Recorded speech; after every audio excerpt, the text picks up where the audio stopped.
सारीपाट सह्याद्रीचा media partner Nagar Sahyadri, associated by Sahyadri publication.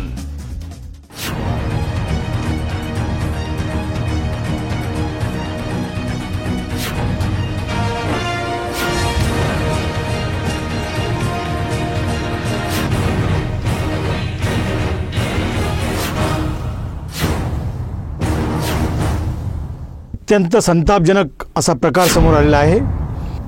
गटशिक्षणाधिकाऱ्याने शाळेतील मास्तरनीवर डोळा ठेवला. 2 महिन्यानंतरही कारवाई नाही. आशिष शेरेकरजी, बाळासाहेब धनवे तुमचा जावई आहे काय? मुलींना शिकवणाऱ्या बाईच असुरक्षित आहेत. समितीने दोषी ठरूनही ZPCO आणि BDOने का घातले पाठीशी? विद्यार्थी म्हणाले, मॅडम बाजूला सरकले की साहेबही मॅडमच्या बाजूला. एक वासनेची शिकार होत असताना दुसरी सहकारी महिला का राहिली बसून?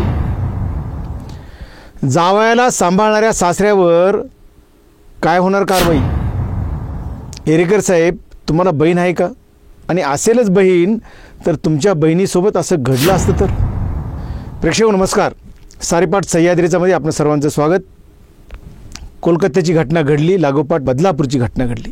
खरं तर या घटना थांबायला तयार नाहीत. अशा घटनांमधून उभ्या देशात संतापाची लाट उसळलेली दिसते. आणि असं असताना या दोन्ही घटनांच्या काही महिने आधी मुलींना शिक्षण देणाऱ्या महिला शिक्षिकेशी वर्गातील विद्यार्थ्यांसमक्ष लगट करण्यासह तिच्याबाबत अश्लील बोलण्याचा प्रताप नगर जिल्ह्यातील जामखेडच्या गटशिक्षणाधिकाऱ्यांनी केला आहे. ज्या क्षणी एखादी स्त्री हवीशी होते त्या क्षणी ती उपलब्ध असणं, नसेल तर काहीही करून ती मिळवणं, आणि तिचा नकार असेल तर तिला जन्माचा धडा शिकवणं, अशा विकृत आणि किळसवाण्या मानसिकतेतील बाळासाहेब धनवे या गटशिक्षणाधिकाऱ्याला चौकशी समितीने दोषी ठरवलं. दोषी ठरवलं असतानाही त्याच्या विरोधात ना गटविकास अधिकाऱ्यांनी कारवाई केली ना जिल्हा परिषदेच्या मुख्य कार्यकारी अधिकाऱ्यांनी. या दोघांचाही बाळासाहेब धनवे हा जावई झाला आहे काय, असा थेट प्रश्न या निमित्ताने उपस्थित होतोय. महिला शिक्षिकेने या धनवेला जोरदार प्रत्युत्तर करत त्याच्याबद्दल तक्रार करतानाच वासनांध झालेल्या या धनवे याने करवऱ्याचं टोक गाठलं आणि संबंधित शिक्षिकेसह तिचा शिक्षक असणारा पती आणि भाऊ या दोघांच्या विरोधात कारवाईचा फार्स केला. हे सारं घडत असताना ZPCO असणाऱ्या आशिष शेरेकर यांच्यासह गटविकास अधिकारी म्हणून जामखेडमध्ये भूमिका बजावणाऱ्या साऱ्याच मंडळींची धनवेंच्या बाबतची भूमिका ही प्रश्नांकित आहे. धनवेच्या पाठीशी उभी राहिल्याने ही सगळी मंडळी आता विकृतीचा पर्दाफाश कसा होणार, असा प्रश्न या निमित्ताने उपस्थित होत आहे. खरं तर असुरक्षित जगात पूर्वी तू जन्मूच नकोस, अशा मथळ्याचा सारीपाट आम्ही काल प्रसिद्ध केला होता. राज्य सरकारच्या विरोधातील तीव्र भावनाही अनेक ठिकाणी या निमित्ताने व्यक्त झाल्या. पुरोगामी समजल्या जाणाऱ्या महाराष्ट्रात महिला आणि मुली सुरक्षित आहेत की नाही याबद्दल पुन्हा एकदा प्रश्नचिन्ह निर्माण झालं. शिक्षण, घरातील वातावरण, स्त्रीवादी विचार, संबंधित व्यक्तीची संवेदनशीलता या सगळ्याच्या परिणामी काही थोडके पुरुष या सगळ्यापासून वाचून अपवाद ठरतात हे खरं. पण बाकी अनेक जण हिंमत नसते म्हणून किंवा संधी मिळत नाही म्हणून साळसूद वावरत राहतात. रस्त्यावर छेड काढणं, अश्लील बोलणं, अश्लील क्लिप्स पाठवणं, अंगचटीला जाणं असे पुरुषार्थ सगळ्यांतूनच येतात. नगर जिल्ह्यातील जामखेड तालुक्यात गटशिक्षणाधिकारी या पदावर काम करणारा बाळासाहेब धनवे हा त्यातीलच एक. ज्ञानदानाचं पवित्र काम करणाऱ्या शिक्षकांकडून हे काम योग्य पद्धतीने होतं किंवा नाही यासाठी तालुक्याचा प्रमुख म्हणून या पदावर गटशिक्षणाधिकारी या अधिकाऱ्याची नियुक्ती केली जाते. तशीच नियुक्ती बाळासाहेब धनवे याची झाली. जामखेड येथे नियुक्ती मिळण्याच्या आधीही हे महाशय महिलांच्या बाबत कसे वागले हे सर्वश्रुत आहे. ती ख्याती घेऊनच ते जामखेडला आले. काही दिवसातच त्यांनी आपल्या लीला त्या ठिकाणी सुरू केल्या. जामखेड तालुक्यातील एका गावातील शाळेला भेट दिल्यानंतर या शाळेतील एका वर्गात जाऊन त्यांनी विद्यार्थ्यांचे शालेय ज्ञान तपासण्याचा निर्णय घेतला. हे सारं करत असताना संबंधित वर्गातील शिक्षिकेच्या बाजूलाच लगट करून ते उभे राहिले. मुलांना कविता म्हणण्यास सांगितली.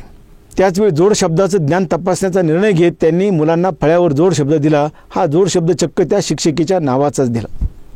तो देखील केली. यानंतर ते खुर्चीत बसले. संबंधित महिला शिक्षिकेला देखील त्यांनी खुर्चीत शेजारच्या बसण्यास सांगितलं. शिक्षिकेने त्यास नम्रपणे नकार दिला. यानंतर या महाशयांनी पुढचं पाऊल उचलत त्या शिक्षिकेच्या केसात हात घातला. डोळ्यावर गॉगल खाली वर करत ते तिच्याकडे पाहू लागले.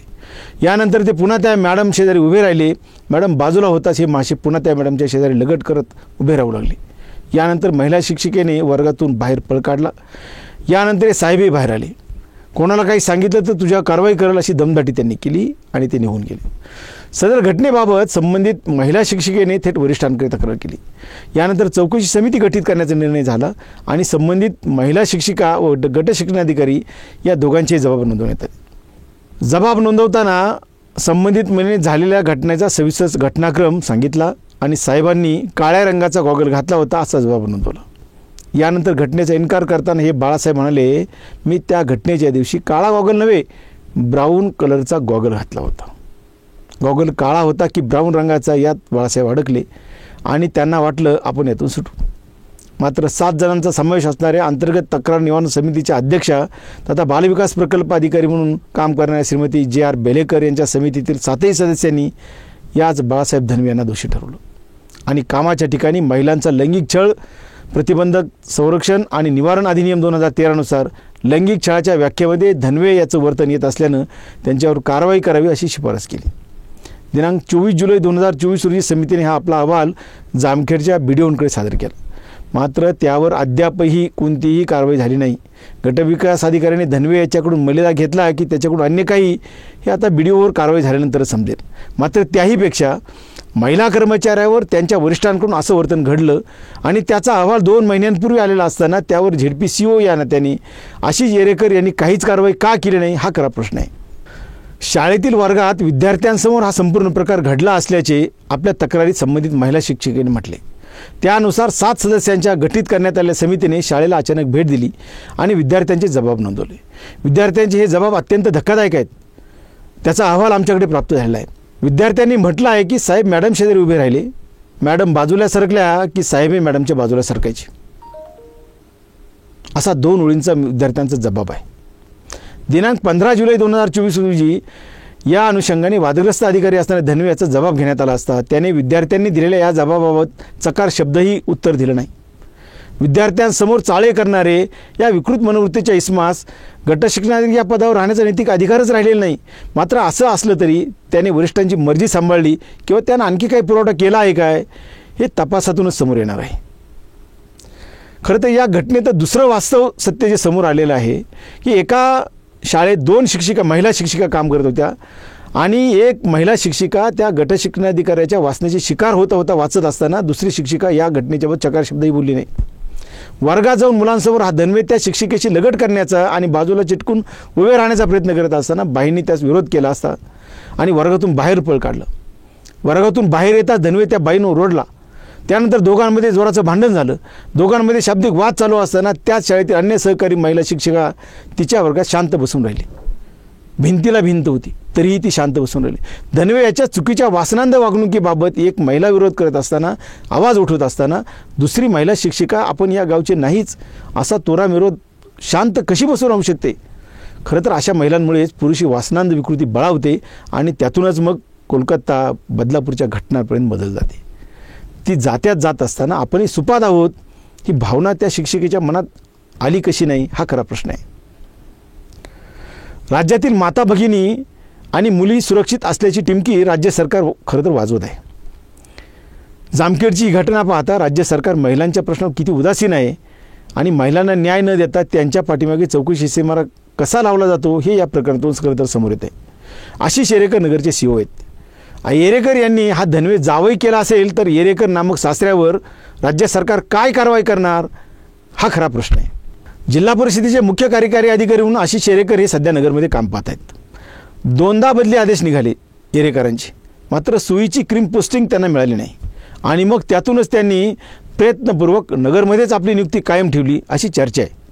याबाबत विस्ताराने अनेक बाबींची चर्चा देखील होत आहे. याबाबत विस्ताराने बोलूच. मात्र त्याच्या खोलात न जाता जामखेड तालुक्यातील ज्या महिला शिक्षिकेबाबत हा निंदनीय प्रकार घडला आणि त्या घटनेत चौकशी समितीने ज्या अधिकाऱ्याला दोषी ठरवून देखील त्याला पाठीशी का घातलं जाते हा खरा प्रश्न आहे. येरेकर हे कर्तव्यदक्ष असल्याचं मानलं जातं. मग असं असेल तर धनवे नामक गट शिक्षणाधिकाऱ्याकडून त्यांना मलिदा भेटलाय का? तसं नसेल तर या अधिकाऱ्यावर कारवाई का नाही? जामखेडच्या बीडीओने कारवाईबाबत काहीच प्रस्ताव पाठवला नसेल तर त्या बीडीओवर काय कारवाई झाली हेही समोर येण्याची गरज आहे. जर त्या बीडीओने अहवाल दिला असेल तर मग येरेकर यांच्याकडून विलंब का होत आहे याची चौकशी होण्याची गरज आहे. खरं तर येरेकर साहेब, तुम्हाला बहीण आहे का? असेलच बहीण तर मग तिची अशा पद्धतीने भरवर्गात विद्यार्थ्यांसमोर एका वरिष्ठ अधिकाऱ्याकडून छेड काढली जात असेल, तिच्याशी लगट करण्याचा प्रयत्न केला जात असेल तर आपण काय केलं असतं? या एकाच प्रश्नाचं उत्तर नगर जिल्ह्यातील महिला शिक्षकांसह राज्यातील तमाम महिला शिक्षकांना हवं आहे. इतकंच. आजच्या सारीपाटमध्ये इथंच थांबतो. आपण पाहत राहा न्यूज 24 सह्याद्री. सारीपाट सह्याद्रीचा media partner Nagar Sahyadri, associated by Sahyadri publication.